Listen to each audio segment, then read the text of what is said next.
संविधान को मानने और संविधान को मनवाने का भी ठेका लिया है, इसलिए कुछ नहीं कह रहे। नहीं तो फिर तो अहीर को लठ कलेक्टर होता ही है, जो बतावे की जरूरत है का। बताओ कृष्ण ने कौन से कुल में जन्म ला तो, और हमको है, और जो धीरेन्द्र है जाके कुल में राम या कृष्ण ने काऊ ने जन्म लाओ का। अच्छा, तो हिंदू धर्म को ठेकेदार जो, और हम ऐसे कराएं। मनु विधान कहता है कि अगर दलित समाज का व्यक्ति कोई कथा पढ़ दे तो उसकी जीभ काट लो। यही मनु विधान कहता है अगर कोई भागवत भी सुन ले तो उसके कान में पिघला के शीशा डाल दो।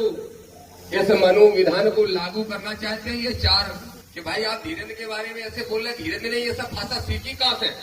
हमने कही जोन को गुरु जो नारो लगा खोए कि मरे मुलायम कांसी राम, जोर से बोलो जय श्री राम, वो ठटरी तो बांधे गोर का बांधे को। हमारे साथ विनोद कुमार देव, वॉइस रिपब्लिका के संपादक हमारे साथ मौजूद हैं। बातचीत करेंगे मध्य प्रदेश की उन खबरों को लेकर जो आज सोशल मीडिया पे काफी ट्रेंडिंग है। जैसा कि अनिल मिश्रा जो कि मनुवादी, जो बाबा साहब पर बार बार टिप्पणी करता है, कहता है उन बाबा साहब का अस्तित्व मिटा देंगे। बात करेंगे वही एमपी से आने वाले धीरेन्द्र शास्त्री, बड़ी बातें करते हैं हिंदू राष्ट्र बनाने की। अभी वो यात्रा निकालने वाले थे, तो उसको लेकर बहुजन समाज के लोग विरोध जता रहे हैं, और आपने शायद वीडियो देखा होगा कि बड़ा विरोध चल रहा है उनकी यात्रा को लेकर। वो हिंदू राष्ट्र की बात करते हैं, वो कहते हैं कि हिंदुओं को एक करेंगे। तो इसी विषय पर चर्चा करेंगे कि विनोद सर, जिस तरह देखने को मिल रहा है कि धीरेन्द्र शास्त्री ने कहा कि हम हिंदू जागरण यात्रा निकालेंगे, हिंदुओं को एक करेंगे, सनातनियों को एक करेंगे, उसके विरोध में बड़े पैमाने पे देखने को मिला कि बहुजन समाज के लोग खुलकर मैदान में आ चुके हैं और उनकी यात्रा को बैन लगाने की मांग कर रहे हैं। तो क्या कारण है कि अगर हिंदुओं को जागृत करने की बात कर रहे हैं धीरेन्द्र शास्त्री और सनातन धर्म की बात कर रहे हैं, तो बहुजनों को क्या दिक्कत है? अगर ऐसी खबर है कि वो हिंदुओं को जगाने की बात कर रहे हैं, हिंदुओं को जगाने की जरूरत उनको महसूस हो रही है, तो इसका दूसरा अर्थ होता है कि एससी एसटी ओबीसी जाग गया है। अगर वो हिंदुओं को जगाने की बात करते हैं तो इसका दूसरा अर्थ है कि एससी एसटी ओबीसी जाग गया है, और एससी एसटी ओबीसी के जागने की वजह से उनको मालूम हो गया कि जो हमारा हिंदू कार्ड था वो एससी एसटी ओबीसी के दिमाग से निकल गया है, तो वो हिंदुओं को जगाने की बात कर रहे हैं। अभी एससी एसटी ओबीसी को जो प्रॉब्लम है वो ये है कि वो जाग गया है,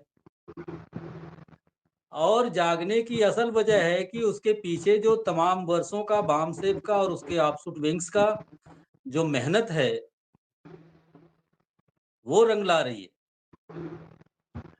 तो जो जागृति का परिणाम हुआ, जो जागृति जनमानस के दिमाग में चल रही है, एसटी एससी ओबीसी मूल निवासी बहुजनों के ब्रेन पर वो राज करने वाली है, उसकी वजह से उनको हिंदू जागरण करना पड़ रहा है, और कोई इसकी वजह नहीं है। लोकतंत्र में क्या है कि संख्या, जिसके पास संख्या बल है वही पावर में है। तो अब वो लगता है उनको कि हम अल्पत में आ गए हैं, हमारा संख्या बल कम होने वाला है, कम हो गया है, तो संख्या बल बढ़ाने के लिए वो अलग से कहीं दूसरी कंट्री से तो ले नहीं आएंगे, तो इन्हीं एससी एसटी ओबीसी को बोलेंगे कि तू हिंदू बन। तो अभी एससी एसटी ओबीसी हिंदू बनने के लिए राजी नहीं है, ये जागृति का परिणाम है। और जितना वो हिंदू बनाने का प्रयास करेंगे एससी एसटी ओबीसी को, विरोध उतना बड़े पैमाने पर होगा।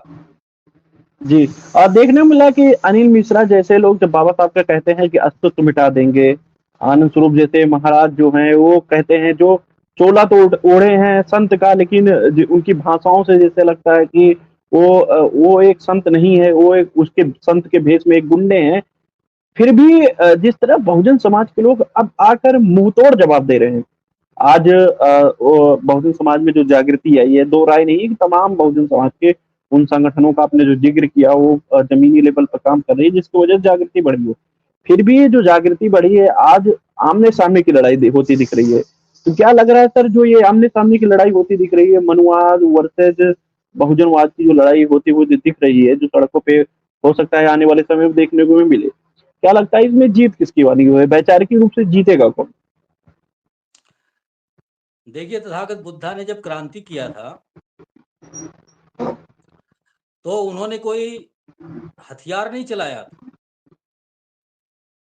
तथागत बुद्धा की जो क्रांति थी वो वैचारिक क्रांति थी, और ये जो क्रांति होने वाली है ये भी वैचारिक क्रांति है। तथागत बुद्धा ने तब क्रांति किया और उस क्रांति का असर आज तक लोगों के दिमाग से उतरा नहीं, आज भी वो राज कर रहा है। दूसरी क्रांति दोबारा होने वाली है, जो ये आइडियोलॉजी वामसेप और उसके ऑफशूट विंग्स के माध्यम से लोगों तक पहुंचाई जा रही है, जो विचारधारा पहुंचाई जा रही है, ये क्रांति करने वाली है। तो ये भी इतनी जल्दी खत्म होने वाली नहीं है। जो आइडियोलॉजी पावर में होती है उसका समाज में भी प्रभुत्व स्थापित होता है, उसका राजनीति में भी प्रभुत्व स्थापित होता है। अभी ब्राह्मणवाद का समाज में प्रभुत्व अभी भी है, वो एक आइडियोलॉजी है। उस आइडियोलॉजी का प्रभाव जो है अभी समाज पर है, वो राज कर रही है, समाज में भी राज कर रही है और राजनीति में भी राज कर रही है। दोनों जगह कब्जा उसका है। तो इस कब्जे को हटाने के लिए समता मूलक जो आइडियोलॉजी है वामसेप के माध्यम से और तमाम ऑफशूट विंग्स के माध्यम से चलाई जा रही है, जब वो हावी होगी तो समाज में भी उनका प्रभुत्व होगा और राजनीति में भी उनका प्रभुत्व होगा। वो अपने मुख्तियार खुद बन जाएंगे, अपने लिए कानून बनाएंगे, अपने लिए नियम बनाएंगे, ये सारी बातें होंगी।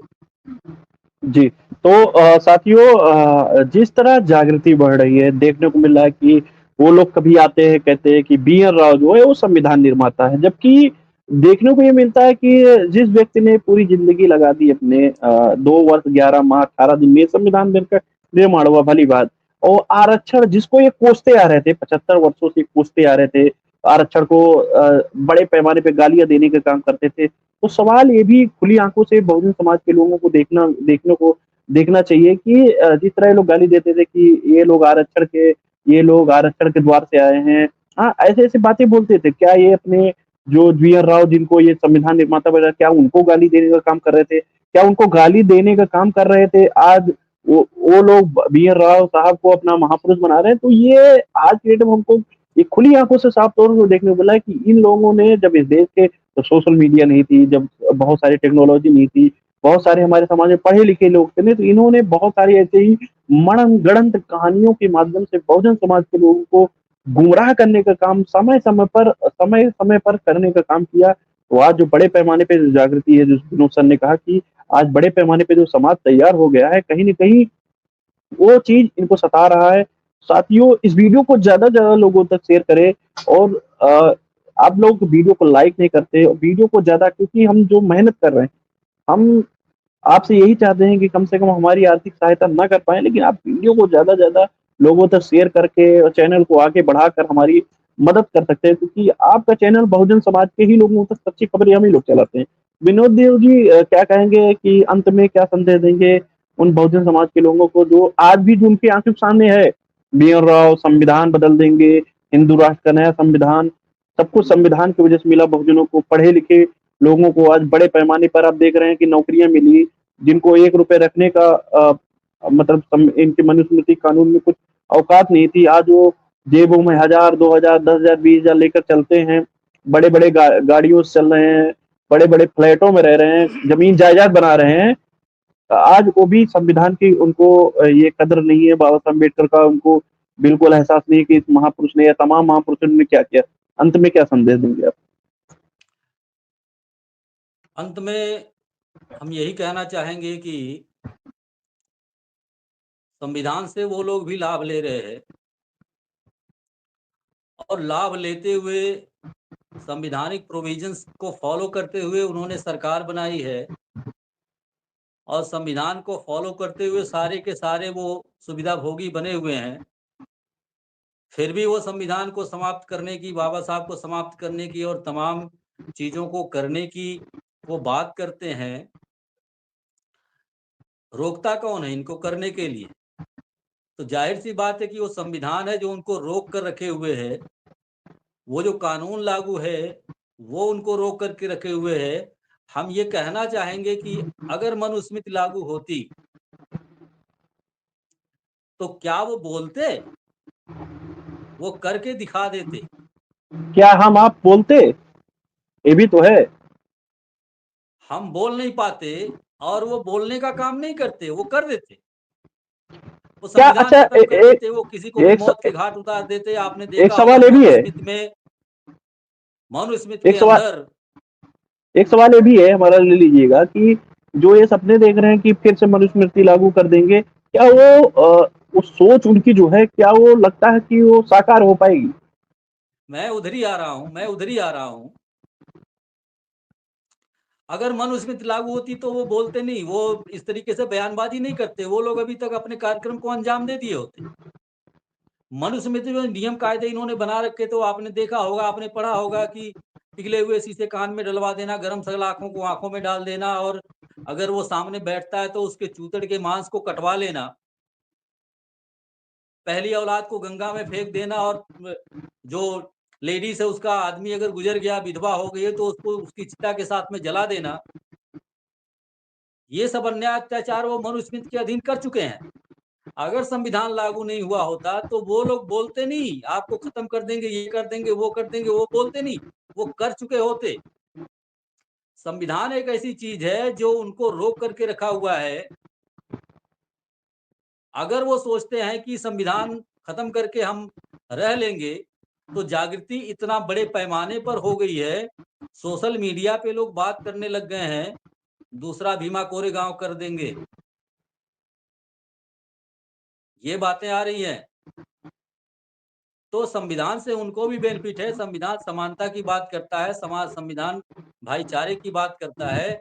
अगर वो संविधान को फॉलो करने वाले लोग हैं, संविधान का लाभ ले रहे हैं, तो नैतिक जिम्मेदारी बनती है संविधान को फॉलो करने की। जी, संविधान जातियों को महत्व नहीं देता है, तो उनकी भी जिम्मेदारी बनती है कि वो भी जातियों को महत्व न दें। जी, जी, जी। हमारा ये संदेश होगा कि जो मूल निवासी बहुजन समाज के लोग आज सड़कों पर आंदोलन कर रहे हैं, जागृति की वजह से जो आंदोलनरत हैं, जल्द ही उनके इस जागृति का, इनके संघर्षों का परिणाम आने वाला है। इसकी वजह से दुश्मन के खेमे में काफी खलबली मची हुई है। तो आप लोग को भी सतर्क रहने की जरूरत है। संविधान का रास्ता हमें नहीं छोड़ना है। कॉन्स्टिट्यूशनल प्रोविजंस जो हमें प्रोवाइड किए गए हैं, हम कॉन्स्टिट्यूशनल दायरे में रह करके ही बात करते हैं और काम करते हैं। जी, तो तो हमारा लोगों को यही संदेश होगा कि कोई कुछ भी बयानबाजी करे, संविधानिक रास्ता हमें नहीं छोड़ना है। जी, तो संविधानिक साथियों, दायरे के अंदर रह करके आप काम करोगे, यही हमारा संदेश है। इसके अलावा इस मौके पर हम आपको कुछ नहीं कहना चाहते। जी, तो साथियों, वैसे विनोद देव जो कि वॉइस रिपब्लिका के संपादक हमारे साथ मौजूद थे। बातचीत में उन्होंने बहुत सारी बातें की। उस पर आपकी क्या राय है, कमेंट बॉक्स में ज़रूर दीजिए। तब तक के लिए मैंने ये पॉजिटिव इफेक्ट था। बहुत-बहुत धन्यवाद।